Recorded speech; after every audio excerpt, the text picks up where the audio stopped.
Welcome to Radha channel. ನೋಡಿ ನಾನಿವತ್ತು ದೊಣ್ಣೆ ಮೆಣಸು ಮತ್ತು ಬಟಾಟೆ ಪಲ್ಯ ಮಾಡಿ ತೋರಿಸ್ತಾ ಇದ್ದೆ. ನೋಡಿ ಇದಕ್ಕೆ ಬಟಾಟೆ, ದೊಣ್ಣೆ ಮೆಣಸು, ಬೇವಿನ ಎಲೆ, ಹಸಿಮೆಣಸು ಇದಿಷ್ಟೇ ಬೇಕಾಗೋದು.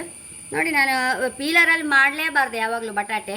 ಇದರ ನೆಕ್ಸ್ಟ್ ಕೂಡಲೇ ಒಳ್ಳೆ ಅಂಶ ಇರೋದು ನಮಗೆ ಜೀವಕ್ಕೆ ಬೇಕಾಗೋದು. ಮತ್ತು ಅದರೊಳಗೆಲ್ಲ ಸ್ಟಾರ್ಚೆ, ಒಟ್ಟು ತೋರಾಗ್ಲಿಕ್ಕೆ ಮಾತ್ರ ಬಟಾಟೆ ಹೋಳು ತಿಂದರೆ ತೋರಾಗೋದು ಮಾತ್ರ. ಹಾಗೆ ನೋಡಿ ನಾನು ಅದಕ್ಕೆ ಹೀಗೆ ಕೆರ್ಸಿಯೇ ತೆಗಿಬೇಕು, ಪೀಲರಲ್ಲಿ ತೆಗಿಲೇಬಾರ್ದು. ಇದನ್ನೀಗ ಹೋಳು ಮಾಡ್ಕೊಂಡು ಬರ್ತೇವೆ. ಬೇವಿನ ಎಲೆ, ಹಸಿಮೆಣಸು, ದೊಣ್ಣೆ ಮೆಣಸು, ಬಟಾಟೆ ಇದಿಷ್ಟು ಹೋಳು ಮಾಡ್ಕೊಂಡು ಬರ್ತೇವೆ. ದೊಣ್ಣೆ ಮೆಣಸು, ಬಟಾಟೆ, ಬೇವಿನ ಎಲೆ, ಹಸಿಮೆಣಸು ಕತ್ತರಿಸ್ಕೊಂಡು ಬಂದೆ. ಒಲೆ ಮೇಲೆ ಬಾಣಲ್ಲಿ ಇಟ್ಕೊಂಬ. ತೆಂಗಿನೆಣ್ಣೆ ಹಾಕಂತ ಇದ್ದೆ. ಇದಕ್ಕೆಲ್ಲ ಪಲ್ಯಕ್ಕೆಲ್ಲ ತೆಂಗಿನೆಣ್ಣೆ ಎಲ್ಲ ಆಯಿತು.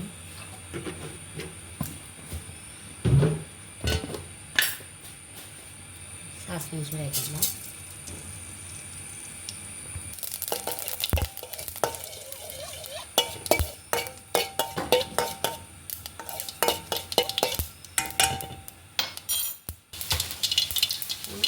ಸಾಸಿವೆ ಹೊಟ್ಟೈತಲ್ಲ, ಇದೆಲ್ಲ ಹಾಕೊಂಬ.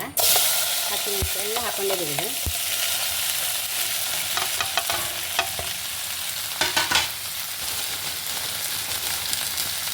ರುಚಿ ತಕ್ಕಷ್ಟು ಉಪ್ಪು,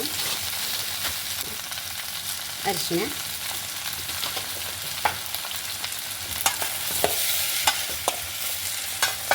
ಚೂರು ಬೆಂದರೆ ಆಗಿ ಹೋಯ್ತು ಪಲ್ಯ. ಮುಚ್ಚಿಟ್ಕೊಂಡಿರುವ 2 ನಿಮಿಷ ಬಿಟ್ಟು ತೋರಿಸ್ತೆ.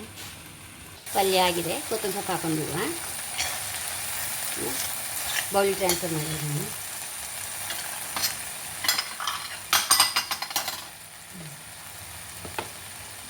ಹಾಕಂಬ.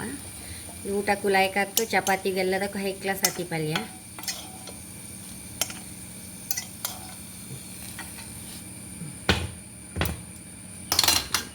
ಎಷ್ಟು ರುಚಿಯಾದ ಕ್ಯಾಪ್ಸಿಕಮ್ ಪೊಟ್ಯಾಟೊ ಪಲ್ಯ ರೆಡಿಯಾಗಿದೆ.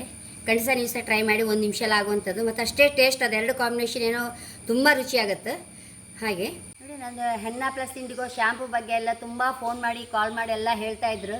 ಸೂಪರ್ ಇತ್ತು madam shampoo, Henna plus IndiGo ಚೂರು ತುರ್ಕೆ ಬರೋದಿಲ್ಲ ಹೇಳಿ. ನೋಡಿ ಇವತ್ತು ನಾನು ನನ್ನದೇ ಶ್ಯಾಂಪು ಇಂಡಿಗೋ ಹಾಕಿ ಸ್ನಾನ ಮಾಡಿದೆ. ನೋಡಿ ಆಯ್ತು.